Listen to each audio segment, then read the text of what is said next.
মাই dear students, তোমরা যারা West Bengal board of secondary এডুকেশনের অধীনে ক্লাস 9 বা ক্লাস 10-এ পড়ো,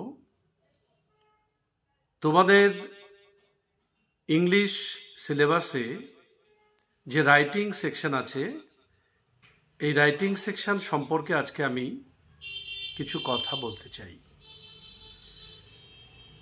তোমরা হয়তো জানো যে রাইটিং সেকশনে তোমাদের letter writing, paragraph writing, report writing, preparation writing, যেটা রেসিপি বা যে কোনো ধরনের জিনিস প্রস্তুত করার বিষয়ে প্রিপারেশন, এই ধরনের একটা রাইটিং, কিংবা প্যারাগ্রাফ রাইটিং, এগুলোই ঘুরে ফিরে বিভিন্ন বছর পরীক্ষাতে আসে।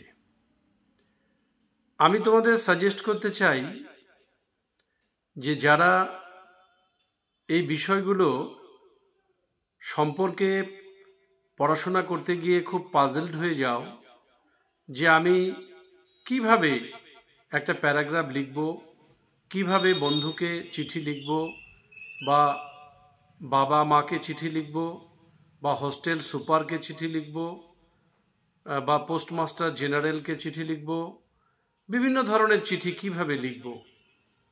তা এই বিষয়ে আমি এক এক করে তোমাদের ধারণা দেব।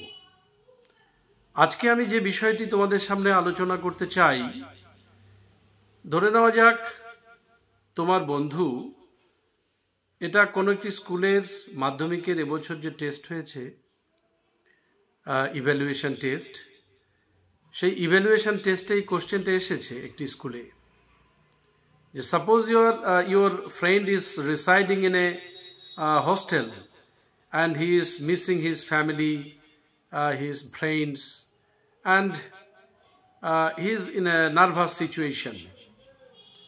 He cannot cope up with the situation there.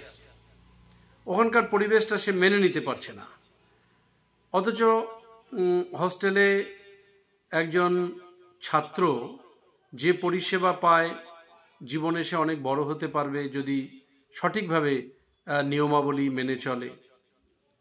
তা যাই হোক, আমরা যে কোশ্চেনটা পেয়েছি সেখানে এই রকম একজন বন্ধুকে তোমার চিঠি লিখতে হবে, ওকে ইন্সপায়ার করতে হবে যে you please cope up with the situation. ওখানকার পরিস্থিতিটার সঙ্গে তুমি মানিয়ে চলার চেষ্টা করো। তো এরকম একটা চিঠি লিখতে গেলে আমাদের প্রথম যেটা করণীয় সেটা হচ্ছে বন্ধুকে অ্যাড্রেস করতে হবে প্রথমে মাই ডিয়ার।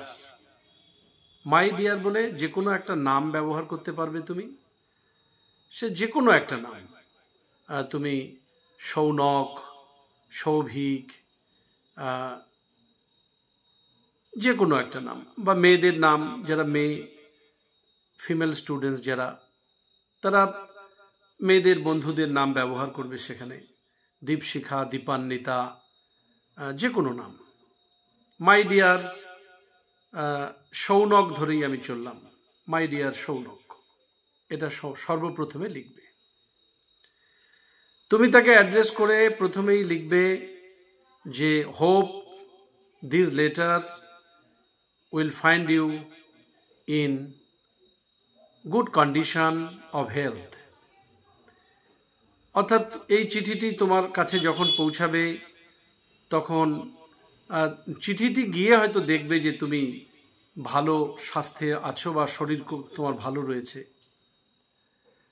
তা এরকম একটা লাইন লেখার পরে তুমি বলবে যে I learned from your parents that you are not feeling well there at your hostel. আমি তোমার বাবা মার কাছে জানতে পেরেছি যে তুমি যে হোস্টেলে আছো সেখানে তোমার ভালো লাগছে না। But I think you should cope up with the situation. আমি মনে করি সেখানে তোমার পরিস্থিতিটাকে মেনে নেওয়া উচিত। you must obey the rules of the hostel authority. তুমি অবশ্যই হস্টেল কর্তৃপক্ষের নিয়মগুলো মেনে চলবে। Take your breakfast at times. সময় মতো তুমি তোমার ব্রেকফাস্ট করবে। লাঞ্চ অ্যান্ড ডিনার, লাঞ্চ এবং ডিনার সময় মতো করবে। You should go to the bed in time, সময় মতো তুমি বিছানাতে যাবে। And you should study seriously there without making any nuisance. কোনো রকম দুষ্টুমি না করে তুমি সেখানে সিরিয়াসলি পড়াশোনা করবে। মেক ফ্রেন্ডস উইথ দ্য হস্টেলার্স, যারা হস্টেলে থাকে তাদের সঙ্গে তুমি মেক ফ্রেন্ডশিপ, তাদের সঙ্গে তুমি বন্ধুত্ব গড়ে তোলো। তুমি তাদেরকে আপন করে নাও। And create a comfortable environment. And I think as you are a very friendly, তুমি যেহেতু বন্ধুত্বপূর্ণ তোমার ব্যবহারটা, I believe that you will make good friendship with your partners, roommates or your other hostelers or boarders. তুমি তোমার মতন freely লিখবে, এখানে কিন্তু তোমাকে কেউ জোর করছে না যে তোমাকে একেবারে কঠিন কঠিন শব্দ ব্যবহার করতে হবে, কিংবা বইয়ে যেটা লেখা রয়েছে সেই ধরনের শব্দ ব্যবহার করতে হবে। You are free here to write out the words of your minds. তোমার মনে যে কথাগুলো আসছে সেগুলো তুমি ফ্রিলি বন্ধুকে লিখতে পারো। তারপরে তুমি নিচের দিকে লিখবে, আরেকটু নিচের দিকে, I think or I believe that you will maintain good habits there and obey the hostel superintendent, and I believe that you will shine in life if you follow all the rules and regulations of the school and the hostel. হস্টেলের যদি নিয়মকানুন বা স্কুলের নিয়মকানুন এগুলো যদি তুমি মেনে চলো, তুমি খুব শাইন করবে জীবনে, তুমি উন্নতি করবে, আলোক উজ্জ্বল একটা জীবনের অধিকারী তুমি হবে। সিম্পলি মানে তোমাকে বলা হচ্ছে না যে তুমি একেবারে অনেক বড় বড় কঠিন কঠিন ইংরেজি শব্দ লেখো। Simple words, you will use simple words, but the sentences should be correct in form. সেন্টেন্সের গঠনগুলো স্ট্রাকচারালি কারেক্ট হওয়া দরকার। ভেরি সিম্পল লাইন, তুমি ছোট ছোট শব্দ দিয়ে, বেশি বড় সেন্টেন্স নয়, খুব ছোট ছোট সেন্টেন্স তুমি লিখবে। তুমি বলবে যে ইউ রেসপেক্ট দ্য সুপিরিয়ার্স, যারা সিনিয়র্স তাদেরকে একটু রেসপেক্ট করবে। And make a good environment there, সেখানে পরিবেশটাকে খুব ভালো করবে। হ্যাঁ, and behave, always behave nicely with others, অন্যদের সঙ্গে খুব ভালো ব্যবহার তুমি করবে।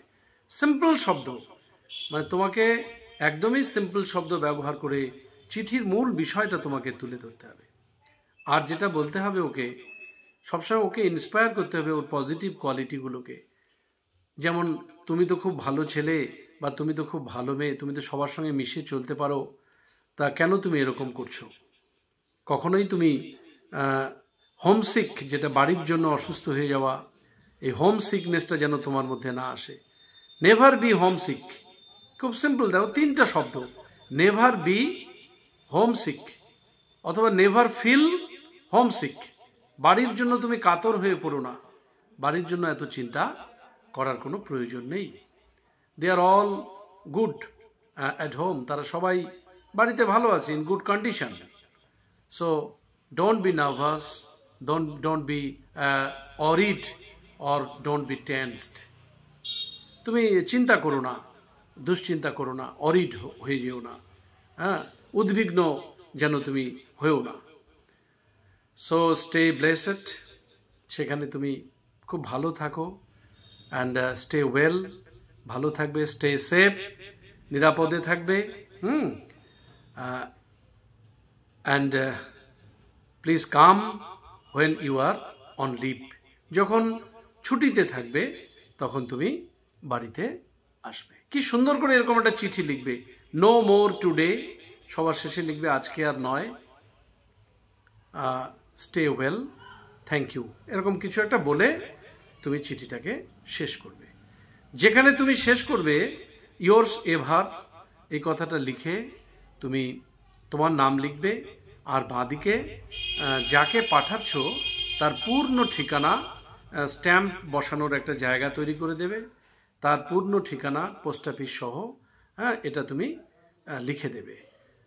এটা কমপ্লিট একটা চিঠির রূপ, এবং এই চিঠিটা যদি তুমি কমপ্লিট করতে পারো তুমি 10-এ 10 নম্বর পেতে পারো। কারেক্ট হতে হবে, স্পেলিং, সেন্টেন্স, তুমি 10-এ 10 নম্বরও পেতে পারো। So my dear students, you follow this guidelines and this will help you to get good marks in English. Thank you very much.